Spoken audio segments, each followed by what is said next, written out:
Assalamualaikum warahmatullahi wabarakatuh. Selamat malam, mohon dosa dimuliakan. Izin memperkenalkan diri, Taruna tingkat 3 Politik Imigrasi. Nama Heri Dimas Susana, NRT 2020.0.1.1.2 Program Studi Administrasi Jurusan B. Mohon izin Bapak dosen kami yang terhormat, Bapak Agung Sulistyo, kemudian teman-teman yang saya cintai dan saya banggakan. Mohon izin untuk saya menyelesaikan tugas ujian akhir semester mata kuliah Filsafat Administrasi. Sudah 1 semester kita melaksanakan perkuliahan mengenai Filsafat Administrasi.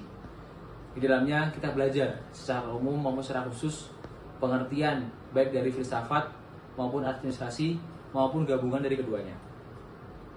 Banyak hal yang saya dapati baik mengenai apa yang ada dalam diri kita ataupun apa yang bisa kita sampaikan atau kita berikan kepada masyarakat ataupun teman dekat kita ataupun keluarga kita. Kemudian di pertemuan terakhir Bapak Agung juga membahas mengenai buku Filsafat Administrasi karangan Bapak Sondang.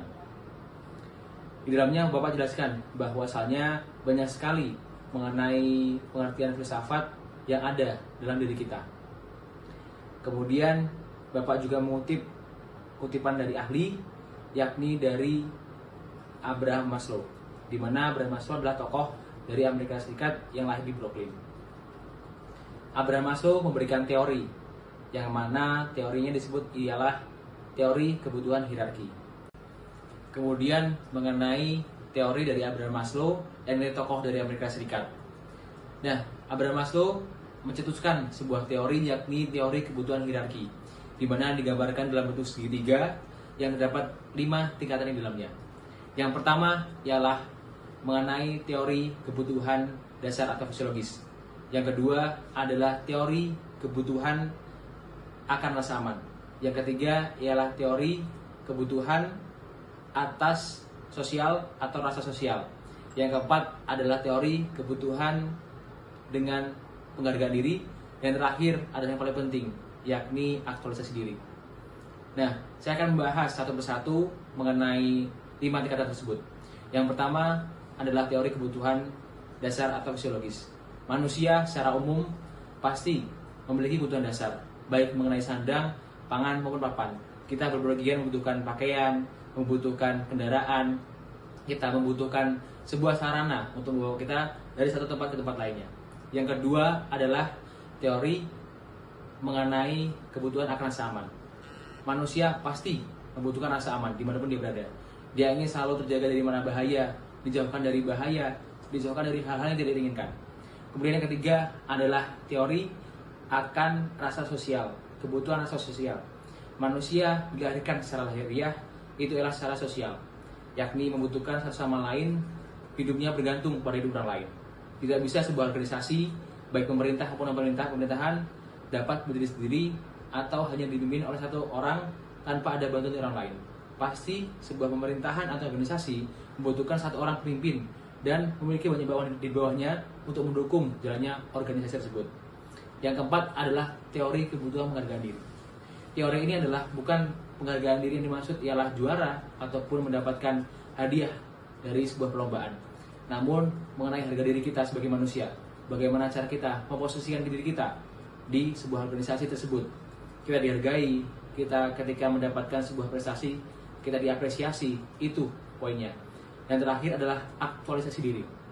Bagaimana cara kita memaksimalkan diri kita untuk dapat berperan sebagaimana mestinya di dalam sebuah organisasi masyarakat.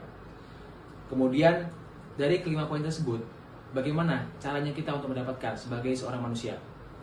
Yang pertama adalah poin terakhir menjadi poin yang penting. Kita harus menemukan siapa diri kita sebenarnya. Jadi diri kita siapa, peran kita apa, kemudian di mana kita, apa yang tugas kita, dan bagaimana pertanggungjawaban kita.